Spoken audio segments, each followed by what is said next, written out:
नेता मौजूद हैं। तो वहीं छत्तीसगढ़ विधानसभा के मानसून सत्र को लेकर कैबिनेट मंत्री केदार कश्यप ने कांग्रेस पर तंज कसा है और उन्होंने कहा है कि चुनावों में जनता ने कांग्रेस को करारी हार देकर उनका मुंह बंद कर दिया। तो प्रदेश में स्कूलों की जर्जर स्थिति को लेकर मंत्री केदार कश्यप ने पूर्व की कांग्रेस सरकार को जिम्मेदार ठहराया। सुनिए क्या कुछ कहा उन्होंने।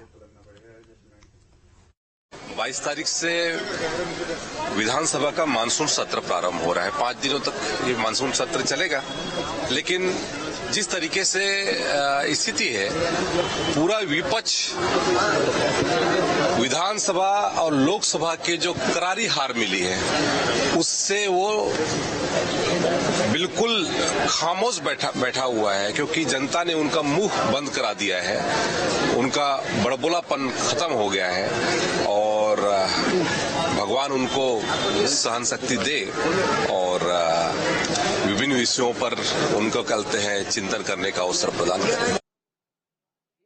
पिछले 5 वर्षों में जो स्कूलों के हालात थे वो बद से बदतर स्थिति में हो गए। सरकार के मुख्यमंत्री और जो तत्कालीन जो वहां पर उस समय में उप मुख्यमंत्री थे, उनके बीच में आपसी लड़ाई के चलते और उस समय जो शिक्षा मंत्री थे प्रेमसाय सिंह टेकाम जी, उनके कारण से, क्योंकि उनको कहते हैं बाबा के गुट का माना जाता था, उसके कारण से उस विभाग की अनदेखी की गई। लेकिन छत्तीसगढ़ की भारतीय जनता पार्टी की सरकार, विश्व व्यवस्था की सरकार शिक्षा विभाग को प्रथम कालते श्रेणी में रखती है और उसकी चिंता करती है और शिक्षा व्यवस्था सुदृढ़ हो इसकी कोशिश करती है।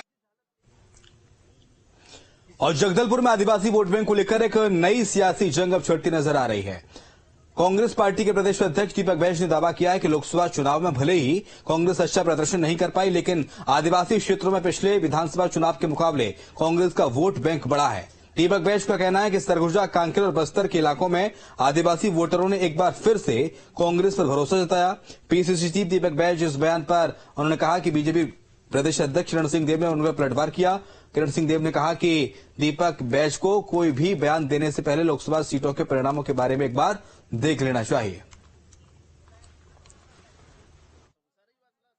तो विधानसभा में हमारी वोट शेयर थे आदिवासी क्षेत्रों में, वो वोट शेयर वापस लोकसभा चुनाव में कांग्रेस की ओर आया है।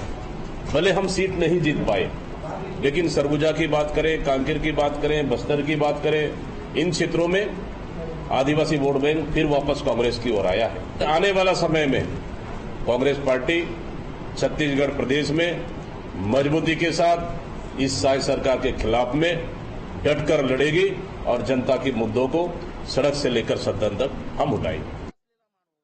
वनवासी समाज, हमारा आदिवासी समाज के लिए भारतीय जनता पार्टी में अनेक कल्याणकारी योजनाएं माननीय अटल बिहारी वाजपेयी जी के समय से जब प्रधानमंत्री थे, उसके बाद जिस तरीके से मोदी जी ने और जिस तरीके से पूरे वनवासी क्षेत्रों को लेकर, सभी समाज, सभी क्षेत्रों को लेकर उनकी योजना है और उसका लाभ उन तक पहुंच रहा है।